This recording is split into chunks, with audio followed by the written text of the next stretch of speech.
వినుకొండ హత్యతో ఏపీలో రాజకీయ అలజడి మొదలైంది. అధికార టీడీపీ, ప్రతిపక్ష వైసీపీలు ఈ హత్యపై దుమ్మెత్తిపోసుకుంటున్నాయి. రాజకీయ కక్షలో భాగంగానే వైసీపీ నేతలపై దాడుల నుంచి చివరకు హత్యల వరకు టీడీపీ వెళ్లిందని వైసీపీ ఆరోపిస్తోంది. అసలు రాష్ట్రంలో లా అండ్ ఆర్డర్ లేదని వైసీపీ అంటుంటే, వ్యక్తిగత కక్షలతో ఇద్దరు చంపుకున్నారు, వాళ్ళు కూడా వైసీపీ నేతలే, ఇలాంటి హత్యలను మేము ప్రోత్సహించాం, ఉక్కుపాదంతో నేరాలను అణిచివేస్తామని టీడీపీ అంటోంది. మరి అసలు వినుకొండలో ఏం జరిగింది?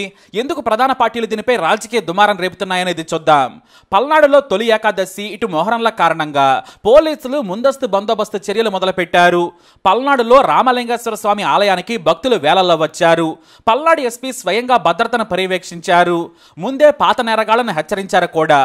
ఎవరైనా పరిధి దాటితే తొక్క తీస్తామని హెచ్చరించారు పోలీసులు. ఇక పోలీసుల బందోబస్తుతో అంతా సవ్యంగా సాగిపోయింది. దీంతో అందరూ ఊపిరి కూడా పీల్చుకున్నారు. కానీ వినుకొండలో మాత్రం పరిస్థితి అట్టుడికిపోయింది. సాయంత్రం వరకు కామ్గా ఉన్న వినుకొండ ఏపీ పాలిటిక్స్ ను షేక్ చేసేసింది. రాత్రి 8:30 వినుకొండ నడిబొడ్డున ఉన్న మొండ్లమూరు బస్టాండ్ దగ్గరలోని వైసీపీ వైన్ షాప్ నుంచి షేక్ రషీద్ అనే వ్యక్తి బయటకు వస్తున్నాడు. అతను ఆ షాప్ లో క్యాషియర్ గా పనిచేస్తున్నాడు. ఇతని వయసు 25 ఏళ్లు. అప్పటికే అతను ప్రత్యర్థైన షేక్ జిలానీ వేట కొడవలతో కాపు కాచుకొని రెడీగా ఉన్నాడు. దూరం నుంచి రషీద్ వస్తున్న విషయాన్ని గమనించి జిలానీ రెడీ అయిపోయాడు. సరిగ్గా రోడ్డు దగ్గరకు రాగానే కత్తితో ఉన్న జిలానీని చూసి పారిపోయే ప్రయత్నం చేశాడు ఈ రషీద్. కానీ వెనుక నుంచి మెడ మీద ఒక్క వేటు వేయడంతో కింద పడిపోయాడు. నన్ను చంపొద్దు ప్లీజ్, నన్ను చంపొద్దని రషీద్ బ్రతిమలాడుతూ ఉన్నాడు. అలా చంపొద్దని చేయడ్డు పెట్టడంతో పదునైన కత్తితో చేయిని నరికేశాడు. ఆ తర్వాత ప్లీజ్ అంటూ బ్రతిమలాడినా కూడా వదిలిపెట్టలేదు.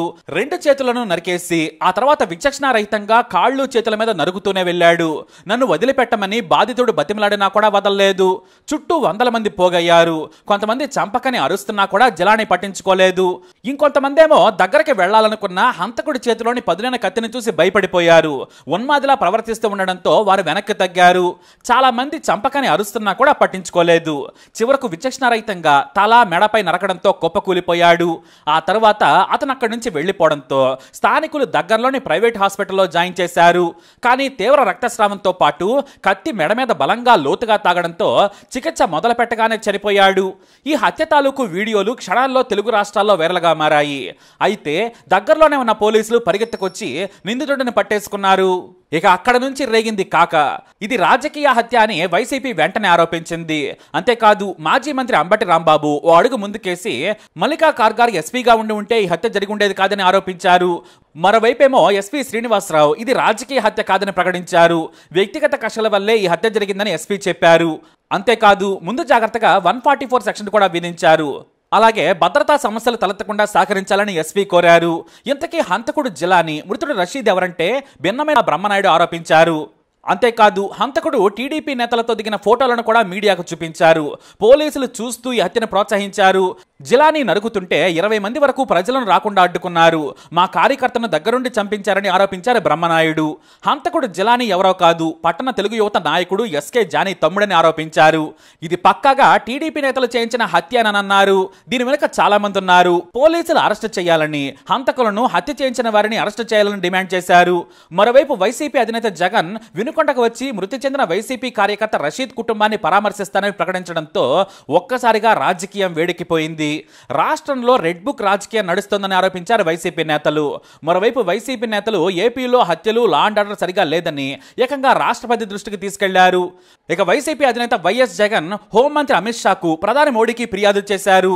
ఏపీలో అసలు ప్రజల మాన ప్రాణాలకు రక్షణ లేకుండా పోయింది.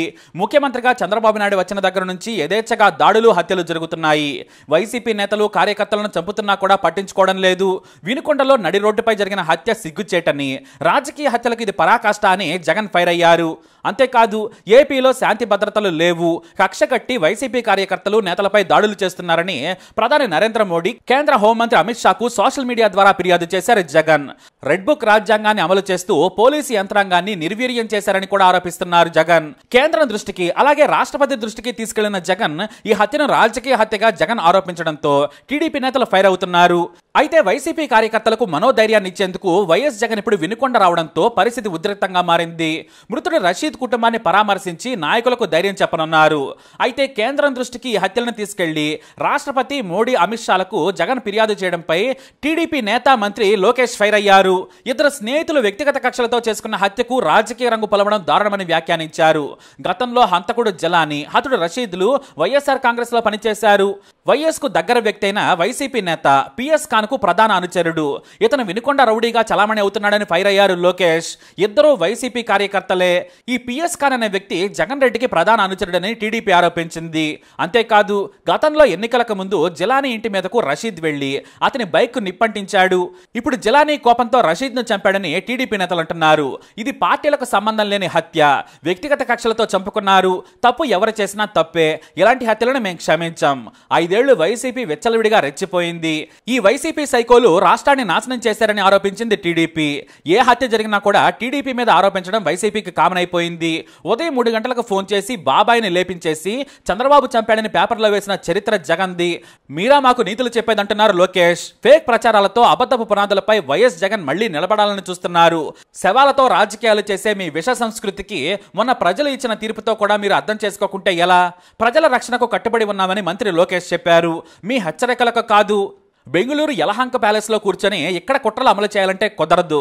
ప్రజలకు, వారి మాన ప్రాణాలకు మా ప్రజాప్రభుత్వం రక్షణగా ఉంటుందని హామీ ఇచ్చారు మంత్రి లోకేష్. అయితే ఇప్పుడు ఈ వినుకొండ హత్యపై 2 పార్టీలు దుమ్మెత్తి పోసుకుంటున్నాయి. ఏపీలో ప్రభుత్వం లేదు, లా అండ్ ఆర్డర్ లేదు. టీడీపీ నేతలు ఇష్టం వచ్చినట్లు బరితెగించి లోకేష్ చెప్పినట్లు వైసీపీ నేతలను చంపుతున్నారని ఆరోపించారు.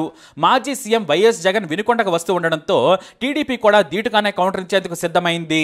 మరి వినుకొండ హత్య ఎటు దారితీస్తుందనేది ప్రజలను వణికిస్తోంది. కానీ అంతర్గతంగా మాత్రం ఓ కొత్త కోణం వినిపిస్తుందనే కమెంట్స్ మాత్రం ఉన్నాయి.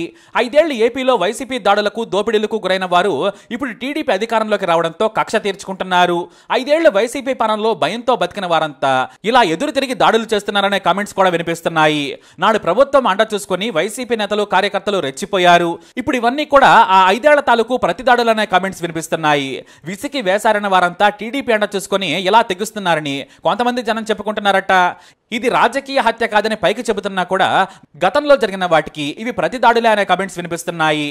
ఏదేమైనా ఇది ప్రతిదాడులైనా కాకపోయినా కూడా ఏపీ సీఎం చంద్రబాబు నాయుడు వీటి మీద దృష్టి పెట్టాల్సిన సమయం ఆసన్నమైందనేది వాస్తవం.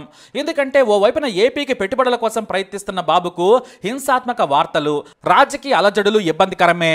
పైగా ఏపీలో బాబు ఉన్న లా అండ్ ఆర్డర్ అదుపులో లేదనే కమెంట్స్ బయట ప్రాంతానికి వెళ్లే ప్రమాదం ఉంది. ఇంతకు ముందే వరుస దాడులు రాష్ట్రాన్ని షేక్ చేశాయి. ఇప్పుడు వైసీపీ, టీడీపీ నేతలు రాళ్లు రువ్వుకుంటున్నారు, కక్షలతో చంపుకుంటున్నారు. వీటిని అణిచివేయకపోతే శాంతి భద్రతలకు ప్రమాదం. సామాన్య ప్రజలు వీటిని చూసి భయపడే అవకాశం ఉంది. ఎందుకంటే 1-2 ఘటనలు అయితే పట్టించుకోరు. కానీ నిత్యం రోడ్ల మీద మేకలను నరికినట్లు నరుకుతుంటే నాగరిక సమాజం హర్షించదు. వీటికి ఎప్పటికైనా ఫుల్ స్టాప్ పెట్టాల్సిందే. లేదంటే ఏపీ సర్కార్కు చెడ్డ పేరు వచ్చే అవకాశం ఉంది. వినుకొండలో జరిగినటువంటి హత్య, జిలాని జరిగినటువంటి ఈ హత్యను చూసి ప్రతి ఒక్కరు కూడా అది చూడాలంటే కూడా భయపడే విధంగా ఇలాంటి భయాన్ని కల్పించి ఒక పథకం ప్రకారం, ఒక ప్లాన్ ప్రకారం తెలుగుదేశం పార్టీ వాళ్ళ విధానాలు ఇవన్నీ కూడా వాళ్ళ అమ్మ ఒకటే చెప్తుంది, కావాలని డబ్బులు ఇచ్చి ఇక్కడ ఉన్న శాసనసభ్యుడు మల్లికార్జునరావు అని వాళ్ళ అమ్మ డైరెక్ట్గా చెప్తా ఉంది. ఆ చనిపోయిన జిలాని వాళ్ళ అమ్మ, రషీద్ వాళ్ళ అమ్మ. ఆ రషీదు వాస్తవంగా గొడవలు కానీ ఎలాంటి వాటికి పాల్పడే వ్యక్తి కాదు. వినుకొండ చరిత్రలో ఇదే మొట్టమొదటి ఘట్టం.